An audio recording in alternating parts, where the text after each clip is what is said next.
Yes, Uganda Human Rights Chairperson Mariam Wangadya, Uganda Human Rights Person.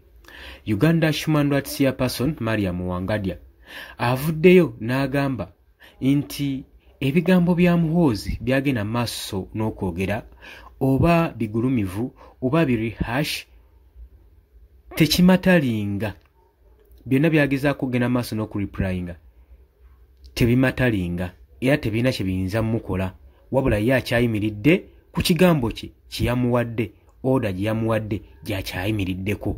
Tusuubira nti nno olw'okuba Mariam Wangadya avuddeyo tusuubire action egenda okukolebwa ku Muhoozi Kainerugaba. Nze naawe oli ku Yogi Update Civic sinzo bango tuuliriza wabali kwekumira ku mayingo gano wabula gwatanatweyungako kirira wansi olwo ekigambo subscribe kikoneko obeerenga otweyungako ddala bulungi nnyo gwe mukwano gwange ali eyo ampuliriza. Nga bwe tumanyi bulungi nnyo embiranye wakati wa General Muhoozi Kainerugaba Chief of Defence Force saako n'ekibiina kino ekya Uganda Human Rights Commission ekikulirwa Mariam Wangadya ng'entabwe eri ku chairperson w'ekibiina kino Mariam Wangadya saako ne Muhoozi Kainerugaba.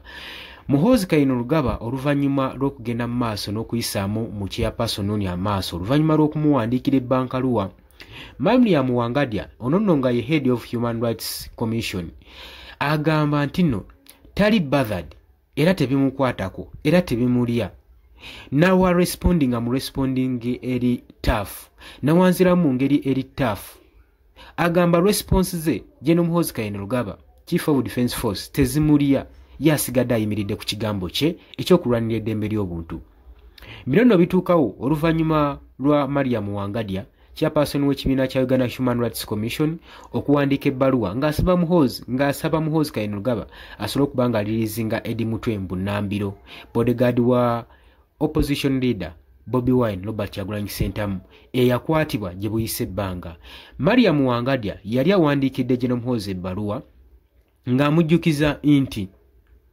ng'amujjukiza nti abantu balina eddembe lyabwe newankubadde muba mubakutte bwatu bw'agamba ne mba mubakutte basigaza eddembe lyabwe era ng'agezaako mugamba kyali kikyamu nnyo okukwata Hedi Mutwe n'omubuzaawo nga tugoberedde mateeka era ng'amugamba agende mu maaso n'okuba ng'amuta.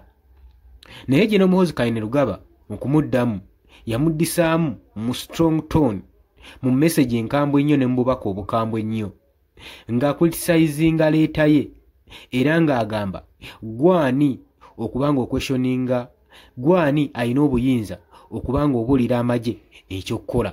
Muhoozi Kainerugaba bw'atyo statement we yali egamba ng'abuuza Mariam Wangadya chairperson wa Human Rights Commission amaanyi yagajjawa authority yagijja okubanga abuulira ab'amagye ekyokukola nga kitegeeza nti n'ab'amagye bo bali independent bibagenda mu maaso n'okukola bituufu era bituukiridde mu ggwanga lyattu Uganda. Newankubadde Mariam Wangadya chairperson w'ekibiina kino ekya Uganda Human Rights Commission agamba tajja kubeera nga distractinga tewali nsonga n'emu ejja kumubuzaabuza kabibeere hash words kabibeere ebigambo nga bizito bitya.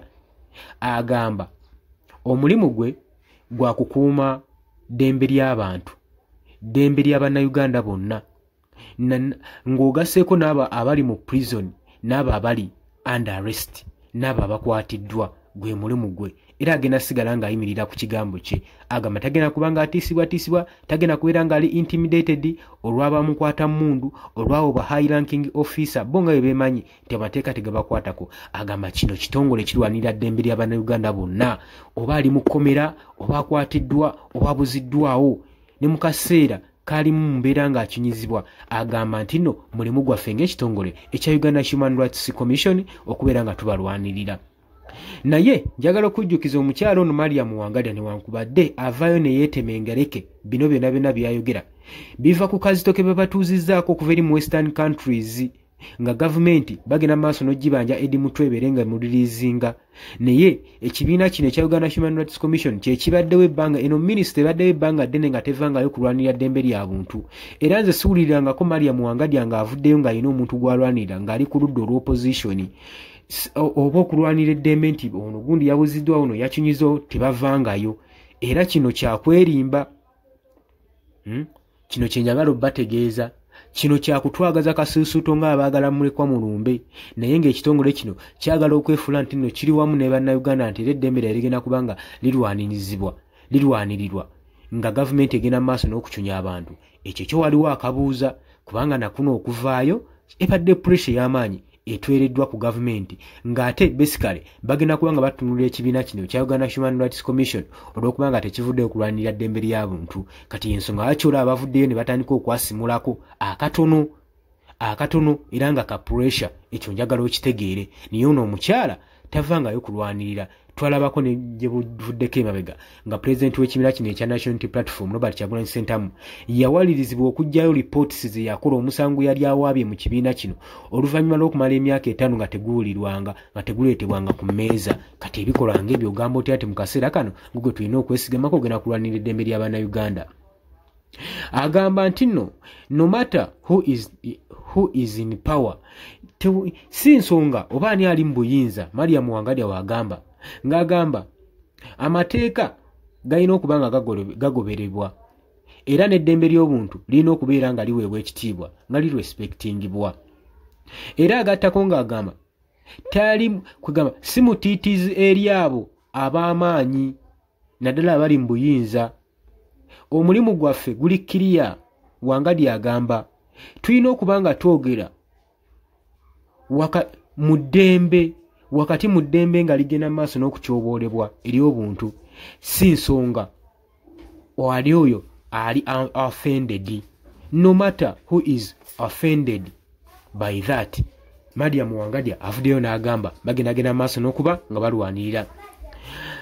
Bangi aba human rights activists supporters abasupportinze Mariam Wangadya statement n'ekikolwa kye kye yakoze nga bagamba kiba kya mugaso nnyo okubanga gavumenti naddala abo abali mu buyinza okumagi kikugamba kiwa amakulu eri abo ba high ranking officers abo abasajja abamanyi mu gavumenti okurespectinga eddembe ly'abannansi baabwe be batwala newakubadde waliwo obutakkaanya n'omuntu oyo oba ne political views zaabwe oba wagira kibiina kirala nga gwe oli mwa kibiina kirala kisaanidde eddembe lye okuba nga liprotectingibwa ng'eddembe lye lisibwamu ekitiibwa. Mariam Wangadya bw'atyo wagamba. Bino nno biva okuba nga Eddie Mutwe yakwatibwa emirundi mingi nnyo enfunda eziwera so okukawuka gwe gusoose okuba nga bamukwata era bagezezaako nnyo omukwata olw'ensonga badde close nnyo ne Robert Kyagulanyi Ssentamu ng'era bagenda mu maaso n'okuba nga bakola strong criticism eri gavumenti. Era okukwatibwa kwe kuno okuvuddeko emabega kwe kwaleese embiranye n'okutuuka okuba nga ekitongole kino ekya Uganda Human Rights Commission kiteekamu ekigere okusobola okulaba nga kibiyingiramu okuzza eddembe lya Eddie Mutwe gwe mukwano gwange ali eyampuliriza. Kakati wano wali ekibuuzo kyange gwaliyo mukwano gwange. Olowooza ekitongole kino ekya Uganda Human Rights Commission kigenda sigala nga kiri active nga bwe kibadde ku Eddie Mutwe ng'abalala kubanga bangi ababuziddwawo mu ngeri weeti abawagizi b'ekibiina kino ekya National Platform saako n'abo ba members omuli Akileo Kivumbi omuli Gaddafi bonna baawambibwa ewataali mateeka ewataali nsonga yonna. Naye tetulabangako kibiina kino ekya Uganda Human Rights Commission ekya Mariam Wangadya nga kivaayo protecting abantu we batyo. Ngulowooza lwaki? Era nga wenkugambye nti kino asoboddeyo omutwe olwa pressure eva mu western countries. Naye olowooza kino ekinaggwa kigenda sigala nga kiri active. Mariam Wangadya anaddamu okuba nga awandiikirayo omuntu n'omu mu gavumenti ebbaluwa okuba nga baliriizinga abo be bawamba. Ngulowooza kinaggwerawa? Nkwanirizaako nnyo mu comment section. Mbagala nnyo mubale kwekumira ku UG Updates TV.